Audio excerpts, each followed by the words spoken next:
안녕하세요. 네. 수업 시작하도록 할게요. 이번 시간에는 이제 환급특례법과 관련해가지고 특강을 이제 할 거고요. 총 3시간으로 구성이 되어 있죠. 그래서 총 시간으로 따지면 9시간으로 진행을 하고자 합니다. 자, 일단 법령집을 한번 보도록 할게요. 법령집 일단 목차를 한번 보시면은 지금 장절관조로 나눠져 있습니다. 근데 원래 환급특례법은 지금 몇 조까지 있습니까? 24조까지 있죠. 24조까지 있어서 해당 내용이 원래 법에는 장절관 자체가 없고요. 그냥 조문으로만 이루어져 있습니다. 따라서 여기에 있는 장절관이라고 하는 것은 제가 임의로 나눠놓은 그런 장절관이라고 보시면 되겠습니다. 자, 그러면은 이러한 장절관은 왜 나눴냐? 단순히 참조용의 목적이에요. 참조용의 목적이고 법적인 효력은 없습니다. 뭐 이런 거 어디서 들어본 적 있지 않나요? HS 배우면서 좀 들어보지 않았나요? 뭐 부의 제목이라든지 뭐 무료의 제목은 뭐 단순 뭐 그런 목적으로 만들어 놨으면 그런 거 있죠. 예. 그런 목적이라고 생각하시면 되겠습니다. 자, 그러면은 어떤 식으로 이루어져 있는지 한번 보도록 할게요. 자, 1장 총칙.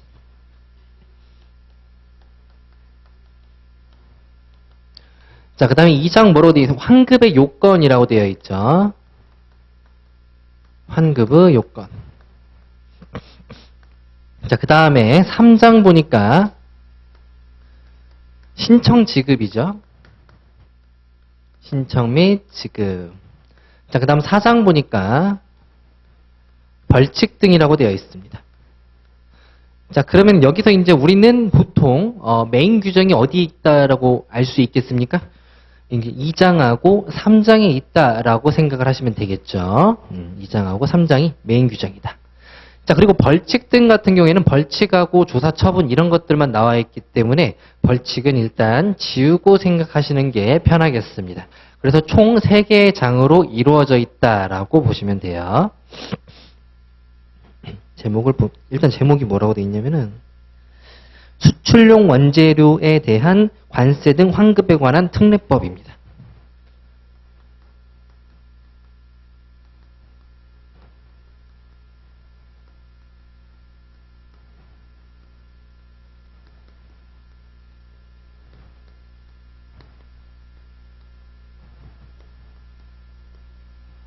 너무 길죠? 이렇게 되어 있어요. 그럼 우리는 제목을 보면서 일단 생각해 봐야 되겠습니다. 왜 제목을 보면서 우리는 생각할 수 있냐면은 관세법을 이미 배웠기 때문에 생각할 수가 있을 것 같아요. 그래서 지금 수출이라는 단어도 알고 원재료라는 단어도 알죠. 그리고 환급이라는 단어도 알 거예요.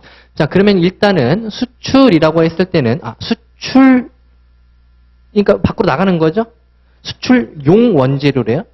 수출하는 데 필요한 원재료라는 말이 되겠죠. 수출용으로 사용되는 원재료 이런 느낌으로 받아들일 수가 있겠죠. 하나. 자, 그랬을 때 이런 것에 대한 관세 등의 환급 특례래요. 그럼 이러한 원재료 등에 대해서 어떻게 해준다? 환급을 해준다. 특례법이라고 되어 있으니까 관세법의 특례가 되겠죠. 관세법보다 우선하는 그런 규정이 되겠습니다. 자, 그러면 떠올려 볼 수 있는 게 수출용으로 사용되는 원재료. 원재료 자체를 수출하는 건가? 아니에요?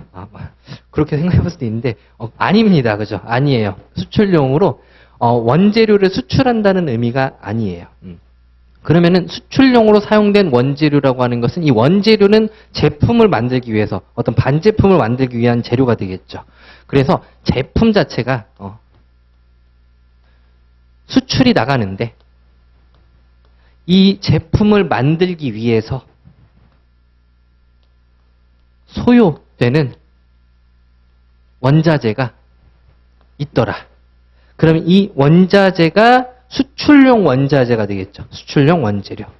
그러면 이런 것들에 대해서 환급을 해준다고 그랬으니까 환급이라고 하는 것은 일단 뭐가 선행돼야지 환급을 해줍니까? 먼저 납부라는 것을 먼저 해야지 그 돈을 다시 돌려주는 걸 말하는 거잖아요. 그러니까 이 환급에는 납부가 같이 있어줘야 되는 거예요. 그렇죠? 그럼 납부는 언제 일어난 납부한 세금이 있을까요? 언제 납부한 세금이 일어날까요? 수입 신고할 때. 그럼 뭘 수입하겠어요? 제품은 아니겠죠. 원재료를 수입할 때. 그렇죠. 원재료, 소요되는 제품은 수출용 제품을 만드는 데 사용된 원재료가 수입됐을 때 납부한 세금이 있을 거예요. 납부한 세금을 여기서는 지금 관세 등이라고 표현을 하고 있네요. 관세 등을 환급해준다. 언제? 수출할 때 아무래도 환급을 해주겠죠. 자, 그래서 여기에서는 지금 1장 부분에서는 어떤 것들이 나와 있는지 한번 보도록 할게요. 자, 목적, 그 다음에 정의 잘 모르겠고요. 3조하고 4조를 보니까 환급 대상 원재료라는 게 있고요. 환급 대상 수출 등이라는 게 있네요. 그럼 환급 대상 원재료라고 하는 것은 이 수입한 원재료를 말하는 거겠죠. 아, 이런 것들이 환급 대상이 되는구나. 범위가 있구나. 자, 그 다음에 수출 등이라고 되어 있으니까 수출과 관련된 거죠. 환급 대상 수출이 뭘까요? 환급 대상 수출? 이런 수출이 일어나야지 환급 대상이 된다. 그렇죠? 이런 수출이 있어야 된다. 그리고 수출 등이라고 표현되어 있으니까 수출 말고 다른 것도 있다라고 보시면 되겠네요. 아, 그래서 수출 등의 범위가 있구나. 범위를 총칙 부분에서 설명을 하고 있구나. 라고 생각하시면 되겠습니다. 따라서 목적 정의 그 다음에 범위라고 하나를 묶어보시면 괜찮을 것 같아요. 자, 그 다음에 2장 환급 요건을 한번 보도록 할게요. 자, 환급 요건을 보니까 1절하고 2절로 나눠져 있고요. 그 다음에 3절이 없어요. 3절이 없어요. 1절에는 개별 환급 제도라고 해서 처음 들어보는 말이고요. 그 다음에 2절은 정액 환급 제도라고 해서 처음 들어보는 그런 말이 되겠습니다. 근데 정액 환급 제도에서 정액 환급이라고 하는 것은 어느 정도 추측을 해볼 수가 있을 것 같아요. 일정한 금액만큼을 환급해준다라고 보시면 되겠죠. 그럼 일정한 금액만큼을 환급해주는 제도. 그러면 이 반대말인 개별 환급 제도는 뭐가 될까요? 수출 나가면 500만 불 수출하면은 10,000불 돌려준다. 근데 이거에 반대되는 것은 원재료를 수입할 때 납부를 한 거가 제품에 대해서 나갔으면은 납부한 세액을 그대로 돌려준다. 라고 하는 것이 개별환급 제도예요. 그러니까 원칙적인 방법이 되겠죠. 자, 그럼 개별환급 제도를 중심으로 봐야 되겠구나라고 생각을 하시면 되겠고, 일단 첫 시간에는 정액환급 제도는 무시를 하시면 되겠습니다. 전부 다 배우고 나서 마지막으로 체크를 해봐도 괜찮을 것 같아요. 자, 그러면은 1절 개별환급 제도에서 1관하고 2관하고 3관, 4관 이렇게 되어 있어요. 자, 1관 보니까 뭐부터 나옵니까? 관세 등의 징수라는 부분부터 나오죠. 자, 환급을 해주려면 뭐가 필요하다고? 일단 납부하는 게 필요하다고. 따라서 징수부터 나옵니다. 여기가 징수. 그쵸? 자, 그 다음에 징수를 했다라고 하는 것은 수출용 원재료가 들어왔다라는 게 되겠죠. 그 다음에 2관 보니까 뭐라고 나와 있습니까? 수출 이행 기간입니다. 수출을 이행해야 된다. 그럼 수출을 이행해야 되는데 기간이 있다라고 하는 것은 언제부터 기산을 해가지고 기간을 정하면 좋을까요? 제조한 날부터? 제조를 언제 했는지 세관장은 알 수가 없죠. 세관장이 알 수 있는 건 언제부터 알 수 있을까요? 그치. 수입 신고가 됐을 때 알 수 있겠죠. 그래서 이 이행기간이라고 하는 것은 요 정도의 이행기간이라고 생각하시면 되겠어요. 그리고 이행기간에는 지금 조문이 하나밖에 없죠. 제목 자체가 이행기간이지만 관세 등의 환급이라는 조문으로 되어 있습니다. 그래서 첫 번째는 그냥 우리는 수출 이행기간으로 구조를 생각하시면 좋을 것 같아요. 자, 그 다음에 환급금의 산출 등이라고 되어 있습니다. 환급금 산출 등. 자, 환급금 산출. 수출을 할 때 환급을 해주는데 환급금은 아까 개별 환급제도 어떻게 한다고 그랬지? 원재료 수입할 때 납부한 관세라고 그랬죠. 어떻게 산출하겠어?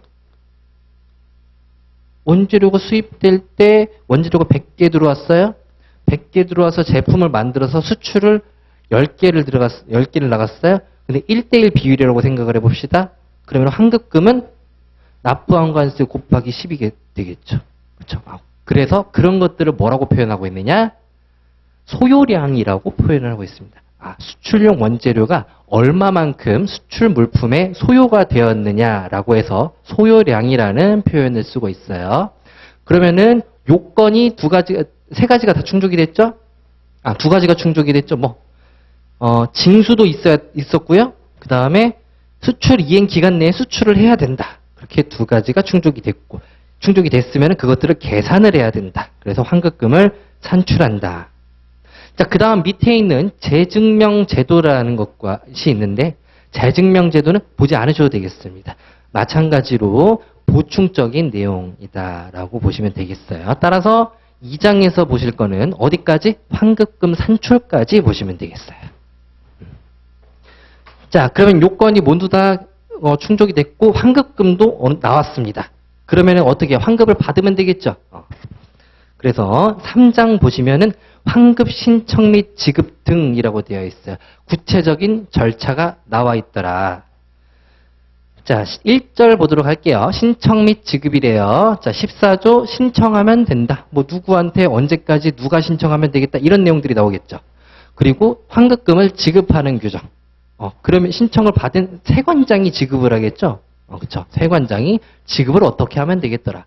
지급은 우리 관세법에서 46조 환급 배울 때 어디서 지급한다 이거 배웠지? 그치, 세관장 소관 세입금에서 지급한다 이렇게 되어 있었죠. 그런 내용이 나와 있습니다. 자, 그 다음에 환급의 제한 등 보니까 얘는 보충적인 내용이구나 라고 생각하시면 되겠죠. 그래서 처음 보실 때는 무시를 해주셔도 되겠습니다. 자, 그리고 서류의 보관 및 제출, 얘도 관세법에 있는 그런 느낌이 있겠지라고 무시해 주셔도 되겠어요. 자, 그 다음에 4절 마지막에 있는 게 과다 과소 환급금이 있는 경우입니다. 자, 과다 환급금이 있을 때에는 다시 돌려받으면 되겠고요. 세관에서. 과소 환급, 죄송합니다. 잘못 썼네요. 자, 과소 환급금이 있을 때에는 돌려주면 되겠죠. 다시. 자, 그러면은 벌칙 마지막으로. 끝. 그럼 우리가 첫 시간에 배울 게 뭐가 있겠습니까? 이렇게 환급 요건을 수출용 원재료랑 그 다음에 수출의 범위를 체크를 한 다음에 환급 요건을 체크를 하고 그 다음에 구체적인 절차는 어떻게 되는지 요것만 배우면 돼요. 근데 그 소리 많이 들어보지 않았어요? 환급특례법 어렵다? 어려울 게 없어 보이죠? 네, 어려울 게 없어 보이죠. 어려울 게 없었으면 좋겠어요.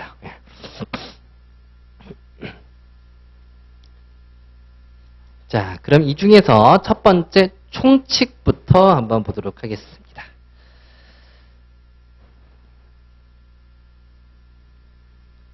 제가 지금 수업하는 방식이 여러분들이 집에 가서 공부해야 되는 방식인 거예요.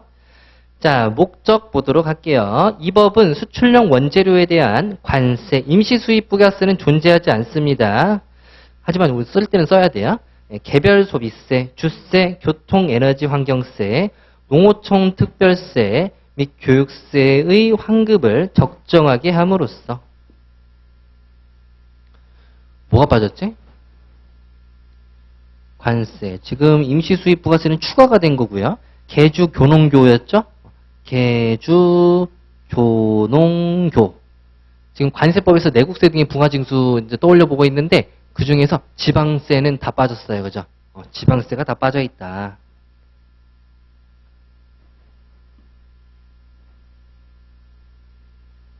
그 다음에 또 뭐 빠져 있었습니까? 부지담지 개주교 교농교 이렇게 돼 있죠. 부가가치세도 빠져 있네요. 부가세는 왜 빠져 있을까요?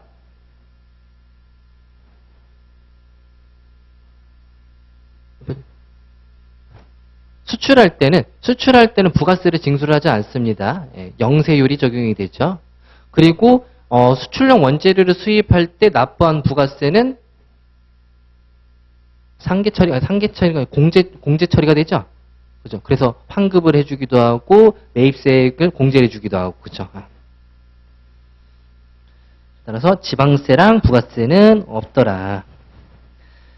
자, 이러한 환급을 적정하게 함으로써 능률적인 수출 지원과 균형 있는 산업 발전을 이바지하기 위해서 뒤에 있는 말은 모르겠지만 능률적인 수출 지원은 이해할 수가 있을 것 같아요. 수출을 지원해준다. 왜? 어떤 식으로? 수입 들어올 때 관세를 환급해 줌으로써. 그렇죠? 이바지하기 위해서 관세법, 이런 관련 세법에 대한 특례를 규정함을 목적으로 한다라고 되어 있습니다. 세금의 환급을 적정하게 해서 수출 지원을 해준다. 그리고 그럴 걸 위해서 법들의 특례를 규정함을 목적으로 한다. 자, 그 다음 정의 부분 보도록 할게요. 관세 등이란 위에서 말한 것들을 말한다. 그 다음에 수출 등이란 여기 규정에도 불구하고 관련 관세법 등의 규정에도 불구하고 사조 각호 어느 하나에 해당하는 것을 말한다. 아까 수출이라고 했는데 수출 등이라고 표현했으니까 범위가 정해져 있다고 그랬죠? 그래서 일반적인 수출뿐만 아니고 추가적인 수출도 있다. 자, 그리고 수출 물품이란 수출 등의 용도에 제공되는 물품을 말한다. 왜? 수출 물품이라고 하면은 수출하는 물품만 의미해야 되는데 여기 수출 등이라고 표현을 하고 있으니까 수출 물품도 그런 것들을 다 그런 공급을 다 포함한다라고 보시면 되겠죠. 자, 소요량이란 수출 물품의 생산하는 데에 드는 원재료의 양을 말한다. 그리고 생산 과정에서 정상적으로 발생되는 손모량을 포함하는 것을 말한다. 예를 들어서 원단이 들어왔습니다. 원단을 가져와서 이만큼에 해당하는 걸로 사용을 했어요. 그럼 나머지 사용할 수 없는 부분이 있겠죠? 이런 것들도 포함해서 소요량이라고 한다.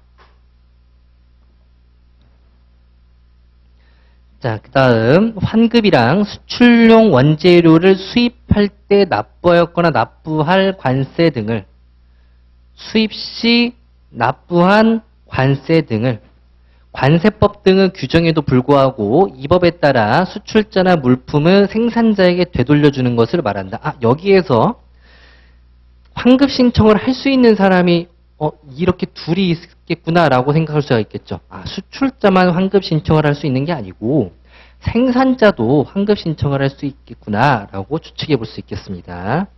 자, 정산이라는 말이 나오네요. 정산이란 수출용 원재료에 대해서 일정 기간별로 일괄 납부할 관세 등과 지급이 보류된 환급금을 상계하는 것을 말한다.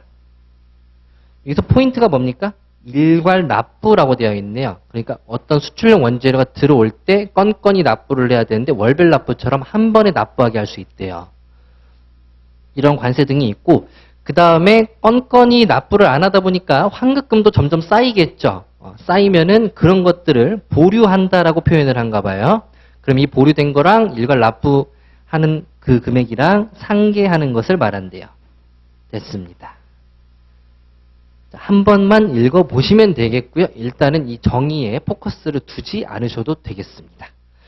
자, 봐야 될 것은 3조 환급대상 원재료입니다.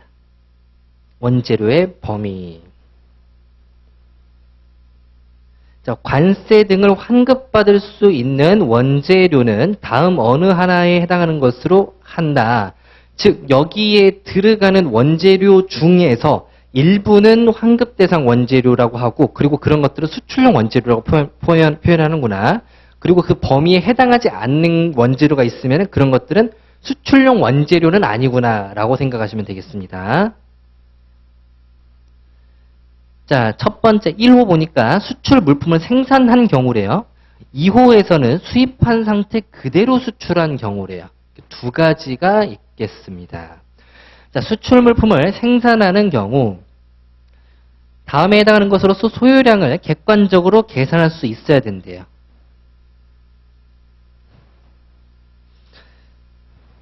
자, 감옥, 수출 물품에 물리적, 화학적으로 결합되는 물품. 부분품들을 말하는 거겠죠? 부분품들. 해당 물품을 생산하는 공정에 투입돼가지고 소모되는 물품. 뭐가 빠지겠습니까? 단서 규정. 간접적으로 투입되어 소모되는 물품은 제외한다.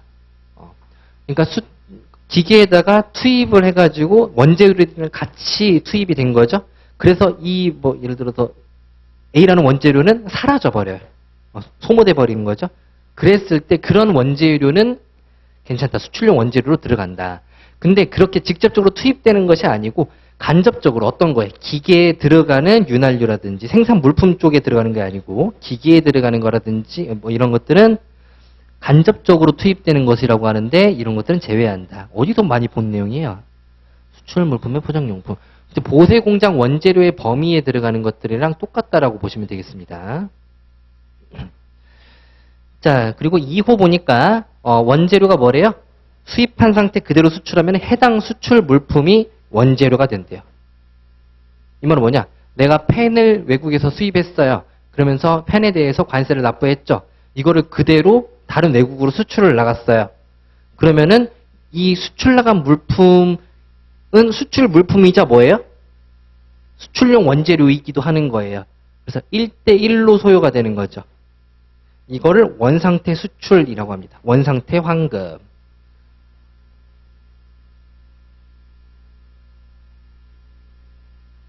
원상태. 자, 그 다음에 국내에서 생산된 원재료와 수입 원재료가 동일한 질과 특성을 가지고 있어 상호 대체 사용이 가능하여 수출 물품의 생산 과정에서 이를 구분하지 않고 사용되는 경우에는 수출용 원재료가 사용되는 것으로 본다라고 되어 있습니다. 예를 들어서 무슨 화학물질이 그 생산 과정에 투입되는 화학물질이 있다고 합시다. 그럼 이 화학물질은 우리나라에서 내수용도 있을 것이고요. 내국품이겠죠? 내국품도 있을 것이고요. 그 다음에 수입품도 있을 거예요. 자, 이런 것들이 동일한 질과 특성을 가지고 있으니까 하나에다가 몰아놓겠죠. 하나에다가 몰아놓겠죠. 그 다음에 상호대체 사용이 가능하겠죠. 생산 과정에서 이를 구분하지 않고 사용을 당연히 하겠죠. 사용해서 제품을 만들겠죠. 그랬을 때에는 수출용 원재료가 사용된 것으로 본다. 왜? 뭐가 사용된지 모르니까 수출용 원재료로 보는 거예요. 그러면 선생님 내국 물품 계속 가져다가 수출해가지고 환급 받으면 되지 않습니까?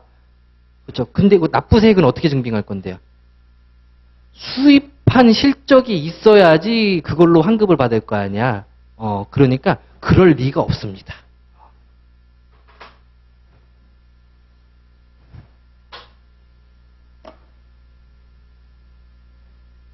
수출용 원재료가 상호 대체 사용하는 물품은 수출용 원재료가 사용된 것으로 본다. 여기 대체 사용품이라고 합니다.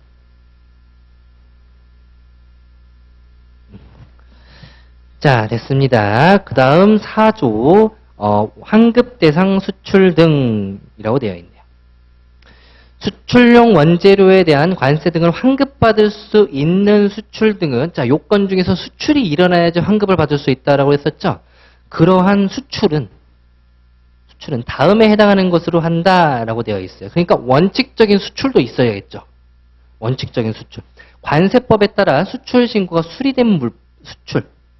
원칙적인 수출. 근데 이 수출 중에서 무상으로 수출하는 것에 대해서는 기재부령으로 정하는 수출로 한정한다 이렇게 되어 있습니다. 그러니까 원칙적으로는 무상 수출은 제외되는 것처럼 생각을 하시면 돼요. 그러면 이 환급특례법에 어떠한 성격이 있는지 이걸로 좀 파악할 수가 있을 거예요. 2호 한번 보도록 할게요. 우리나라 안에서 외화 획득하는 수출이 아니죠. 이거는 우리나라 안에서 하는 거니까 외화 획득 목적의 판매나 공사래요. 그리고 기재부령으로 정한대요. 자, 그 다음에 관세법에 따른 보세구역 중 기재부령으로 정하는 구역 이런 것에 대한 공급. 보세구역에 대한 공급이라고 생각을 하시면 되겠습니다. 보세구역에 대한 공급.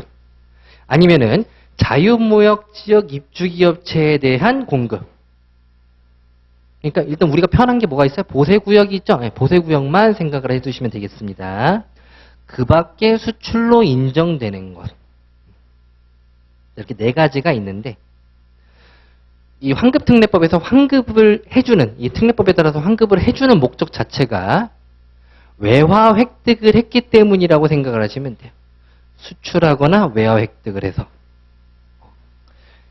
1호에서 수출 신고가 수리돼서 된 수출 같은 경우는 외화 획득이 당연히 일어나겠죠. 유상 수출이니까. 그리고 수출도 일어났죠. 그다음 근데 무상 같은 경우에는 외화 획득이 없는 거죠. 이랬을 때는 안 된다. 그래서 목적 자체를 외화 획득에다 포커스를 좀 맞춰주시면 괜찮을 것 같아요. 요 환급대상 수출은 나중에 한번 보도록 할게요.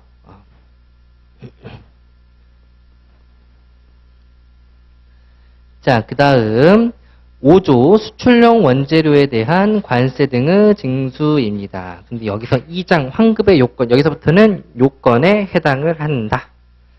자, 그중 개별환급 제도만 우리 보기로 했었죠.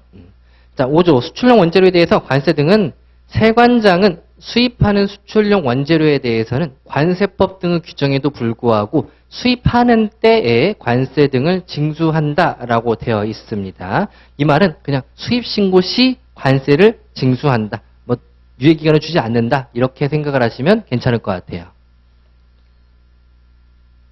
수출용 원재료에 대해서는 즉시 수입신고하는 때에 관세 등을 징수한다. 자, 그 다음에 3항은 보지 않도록 하겠습니다. 2항은 없어요. 2항은 없어요. 내국신용장만 보호하겠네. 자, 수출용 원재료가 내국신용장에 의하여 거래되는 것이라고 표현이 되어 있잖아요. 내국신용장에 의해 거래된다라고 하는 것은 여기다 쓰자. 수출 목적으로 국내에서 거래가 이루어진다 라고 생각을 하시면 되겠어요. 수출 목적으로 국내에서 거래될 때 그 수출 증빙한다는 것은 내국 신용장으로 한다 이렇게 보시면 되겠어요. 자, 그 다음에 6조 보도록 할게요. 관세 등의 일괄 납부 등입니다. 관세 등의 일괄 납부 등. 자, 세관장은 관세법 등의 규정에도 불구하고 수출용 원재료를 수입하는 자가 신청을 하는 경우, 자, 월별 납부도 신청을 반드시 해야 됐었죠. 그 원재료에 대한 관세 등을 6개월의 범위에서 일괄 납부 할자로 지정해서 월별 납부 업체로 지정한다 이렇게 생각하면 돼요. 지정하여 일괄 납부하게 할 수 있다. 자, 그러면은 일괄 납부 규정을 어떻게 키워드를 정하면 되겠습니까? 신청을 세관장한테 하면은 세관장이 일괄 납부 업체로 지정을 해준다. 그러면 일괄 납부 기간이라는 건 얼마냐? 6개월의 범위다. 요 정도만 체크를 하고 넘어가시면 돼요. 됐습니다. 넘어갈게요. 일괄 납부 자체를 넘어갈게요. 자, 그 다음 7조 한번 보도록 하겠습니다. 7조. 수출용 원재료에 대한 관세 등과 환급액의 정산이라고 되어 있습니다. 자, 세관장은 관세 등의 일괄 납부 업체가 6개월의 범위에서 지금 납부를 안 하고 있는 거죠. 납부가 유예된 상태에서 일괄 납부, 6개월 뒤에 일괄 납부해야 되는 관세 등하고 일정 기간만큼 환급금을 징수를 안 했으니까 지급도 안 하고 있는 거예요. 그러니까 보류된 환급금을 정산한다라고 되어 있어요. 정산한다. 오케이. 넘어가도록 하겠습니다. 직권 정산도 가능하다. 직권 정산도 가능하다. 8조 됐습니다.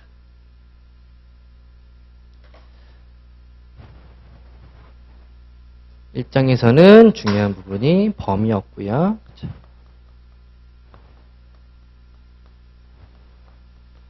수출용 원재료의 범위가 어디까지인지, 그 다음에 수출 등의 범위가 어디까지인지. 자, 2장은 요건이었고요. 여기에서 1절이 개별환급이었고요. 1관 보니까 징수가 있었습니다. 징수에는 두 가지가 있었다라고 보시면 되겠죠. 원칙적인 징수.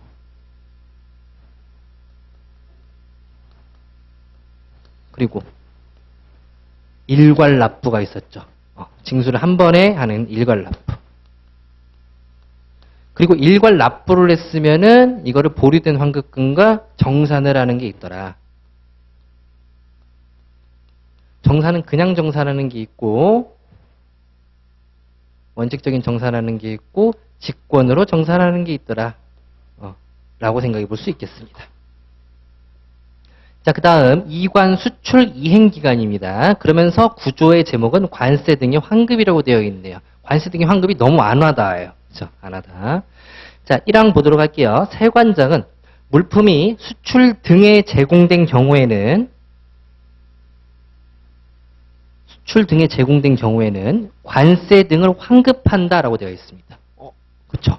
그래서 이렇게 구조 제목이 저렇게 되어 있나 봐요. 그러면 수출 등에 제공된 경우에 관세 등을 환급하는데 수출 이행기간이라고 되어 있었죠? 그러니까 가운데에 그 이행기간이 표현되어 있습니다. 대통령령으로 정하는 날부터 소급해가지고 2년 이내에 수입된 수출용 원재료에 대한 관세 등을 환급합니다. 어떤 느낌이에요? 수출 일어났습니다. 라고 해가지고 신청을 하게 되면은, 그래? 이때 원재료가 A, B, C가 들어갔습니다. 그래서 수출 물품이 이렇게 나온 거예요? 그러면 세관장이 체크를 하는 거죠. 이거 2년 전에 들어왔구나. 이거 1년 전에 들어왔구나. 이거 3년 전에 들어왔구나. 그러면은, 이 3년 전에 들어온 건 안 되고, 1년, 2년 전에 들어온 이 원재료에 대해서만, 이 소요된 원자재에 대해서만 환급을 해주면 되겠구나. 그래서 소급해가지고 라는 표현을 쓰고 있습니다. 그럼 언제부터 소급해서 2년이냐? 언제부터? 수출신고 수리일부터 생각을 하면 좀 괜찮겠죠? 수출 이행기간 기준일입니다. 대통령령으로 정하는 기간이란 다음에 해당하는 날이 속하는 달의 말일을 말한대요. 해당 날이 속하는 달의 말일을 말한대요. 월 기준으로 하고 있구나. 이렇게 생각하시면 되겠습니다. 월 기준으로. 자, 1호 수출의 경우에는 수출신고를 수리한 날, 수출신고를 수리한 날의 말일부터 2년, 소급해서 2년. 그러면 2년 이내에 뭐가 이루어져야 되겠어? 수입이 이루어져야 되겠죠? 수입이면 기준이 뭐가 되겠어요? 수입신고 수리가 좋겠죠? 수출용 원재료는 이행기간 기일부터 소급해가지고 2년 이내에 다음에 해당해야 된다? 수리가 되면 된다. 그리고 아래에 있는 것들은 다 배운 거잖아요. 그죠? 반출 승인을 받은 거, 즉시 반출 신고를 한 거. 이렇게 세 가지만 우리가 알고 있으니까 숙지를 한번 해봅시다. 오케이. 그래서 수리일만 가져가면 되겠습니다. 됐어요. 나머지는 보지 않도록 하겠습니다.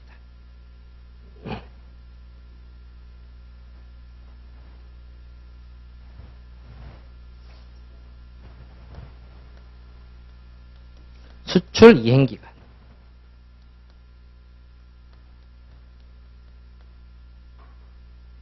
자, 소급이라고 표현을 써야 되니까 기준일을 뭘로 둬야 되는 거예요?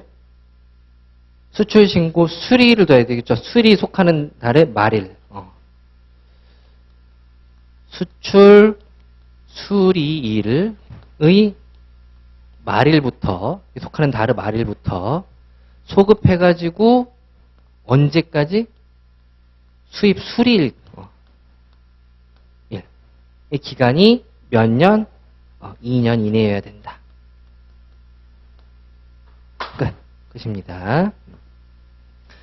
자, 환급금의 산출 등 보도록 하겠습니다. 자, 여기에 수출용 원재료가 이거가 들어가야 되겠습니다. 라는 것을 알려줘야 되겠죠. 그러니까 뭐가 들어가는지 그 소요 원자재를 말해줘야 되겠죠. 따라서 환급금을 산출할 때는 환급 신청자는 소요량 계산서를 작성을 해가지고요. 그 소요량 계산서에 따라서 환급금을 산출해야 되겠습니다. 신청할 때 들어가는 서류 중에 이게 포함되어 있겠죠. 그래서 나중에 신청서를 굳이 외울 필요가 없어요.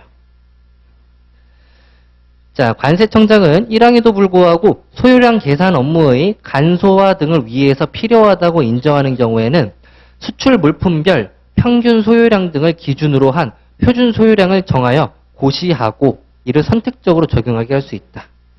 말도 안 되는 규정이죠. 우리가 펜을 만들더라도 각자 업체마다 다 다른데 이거를 평균으로 해가지고 소요량 기준을 만들어놨다? 말이 안 되는 건데 과거에는 이렇게 평균 소요량 제도를 사용을 했었어요. 근데 너무 형평성이 안 맞다 보니까 지금은 이런 기준을 사용하지 않고는 있습니다. 그래서 정하는 사람은 누가 정해야 된다고요? 관세청장이 정해야 되겠죠. 뭘 정할 수 있다고요? 표준 소요량을 정해서 고시할 수 있다고요. 정했으면 이를 선택 적용 가능하다.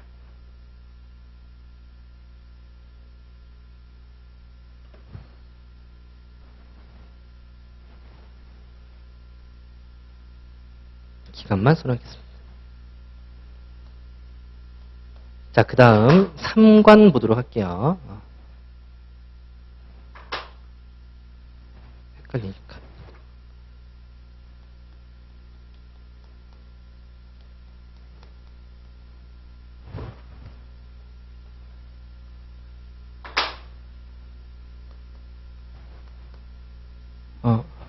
뭐였지? 환급금 산출인가?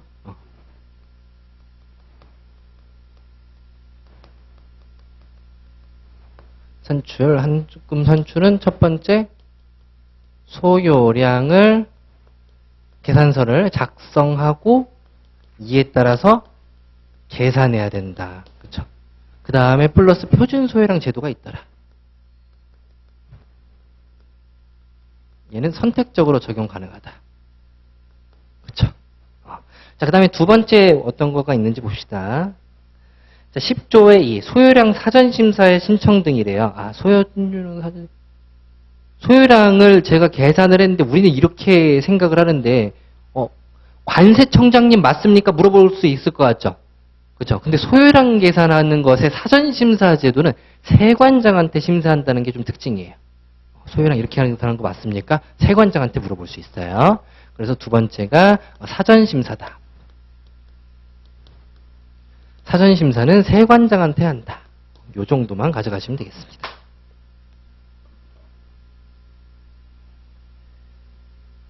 자, 그 다음 재증명제도라고 되어 있는데 재증명제도 버리기로 했죠? 버리면 되겠습니다. 정액환급제도 버리면 되죠. 자, 그 다음 환급신청 및 지급입니다.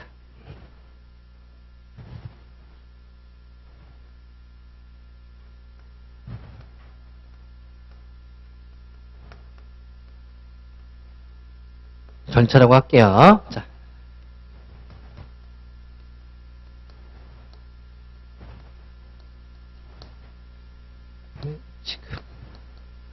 지급. 자, 환급 신청은 어떻게 하는지 봅시다. 관세 등을 환급받으려는 자는 수출 등에 제공된 날부터 5년 이내에, 이거 5년이네요. 뭐랑 헷갈릴 수 있어요? 수출 이행기간이랑 헷갈릴 수 있어요. 환급 신청은 언제 하느냐? 환급 신청은 언제 하느냐? 수출 등에 제공된다. 그러니까 수출 신고가 수리된 날 이렇게 생각하면 되겠죠? 그날부터 5년 이내에 할 수 있어요. 5년 이내에 환급 신청을 하여야 한다. 자, 다만 수출 등에 제공된 이 부분은 볼 필요가 없습니다. 5년 이내에 해야 된다. 자, 그리고 시행령 부분 보니까 환급 신청을 하는데 환급 신청은 어떤 사람이 하도록 하고 있냐면은 1호 보도록 할게요. 수출인 경우에 4조 1호에 수출인 경우에 일반적인 수출인 거죠. 이럴 때에는 수출자라고 되어 있네요. 그리고 또는 수출 물품의 생산자 중에서 환급 신청인으로 기재된 자라고 되어 있습니다. 자, 환급 신청을 할 수 있는 사람은 결국 수출신고 필증에 환급 신청인이라고 애초에 기재가 돼 있어야 돼. 언제 결정되는 거야? 수출 신고할 때부터 환급 신청할 수 있는 사람이 결정이 되는 거예요. 근데 이 기재될 수 있는 사람은 둘밖에 없더라. 수출자하고 생산자. 자, 그 다음 신청하는 방법은 신청서를 세관장에게 제출하면 되겠습니다. 자, 그리고 환급 신청은 어느 경우에 할 수 있느냐? 1에 해당하는 경우에 할 수 있다. 수출의 경우에는 수출 물품이 선적된 경우에 할 수 있습니다. 언제부터 언제 할 수 있다고요? 수출 신고가 수리됐으면 바로 할 수가 없네요. 그렇죠? 선적된 경우에 할 수 있습니다.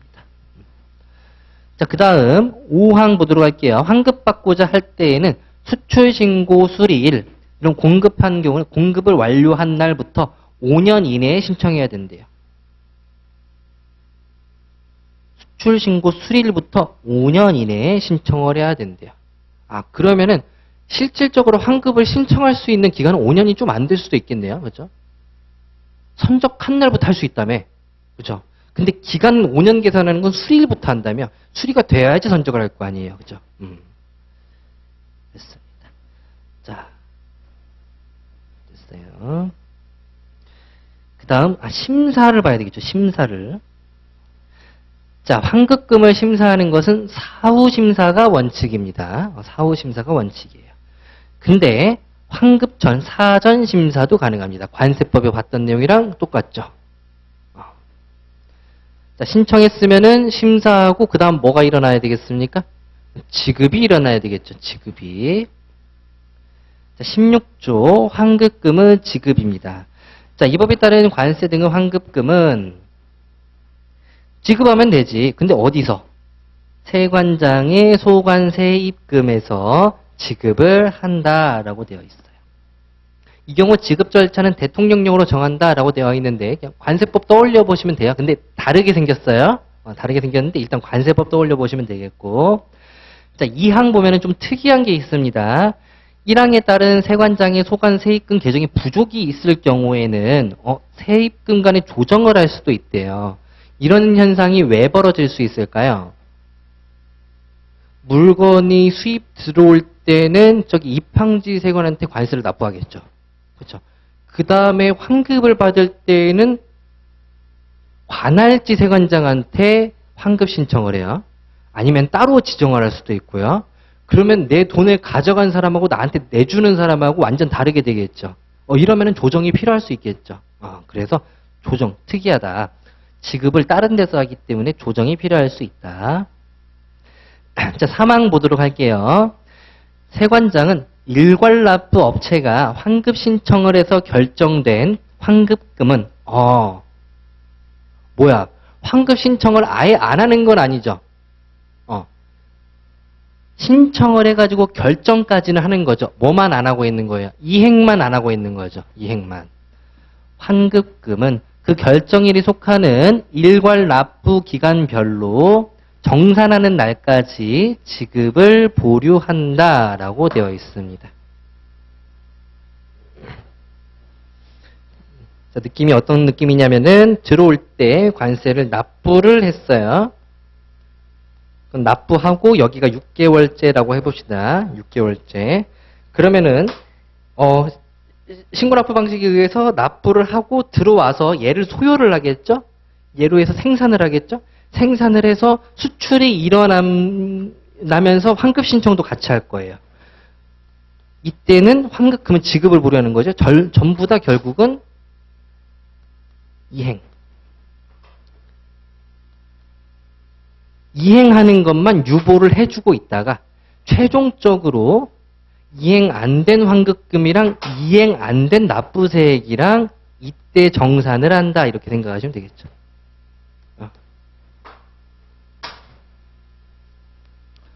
됐습니다. 자, 15조 전사조 버리시면 되겠고 환급의 제한 등 버리시면 되겠고 서류의 보관 한번 볼까? 어떻게 생겼나? 5년 동안 보관해야 된다. 똑같이 생겼네요. 과다환급금의 징수는 나중에 보겠습니다. 나중에 보겠습니다. 자, 그래서 여기 부분은 1절 신청이라고 되어 있고, 신청 부분은 신청할 때 어떻게 신청인이 있더라. 그 다음에 신청 방법 봤죠? 그 다음에 요건 봤죠? 기간 봤죠? 이렇게. 자, 그 다음에 신청을 했으면은 뭘 해야 돼요? 심사를 해야 되겠죠. 심사는 법이랑 동일하더라. 자, 그 다음에 뭘 해야 돼? 지급을 해줘야 되겠죠? 지급 규정은 당연히 소관 세입금에서 지급을 하는 거고요. 이 세입금이 부족한 경우가 당연히 있을 수 있더라. 그래서 조정도 가능하다. 그 다음에 세입금 조정한 거 말고 뭐 있죠? 보류. 지급금을 보류할 수 있다. 보류하는 경우는 딱 하나밖에 없더라. 언제? 일괄 납부하는 경우밖에 없더라.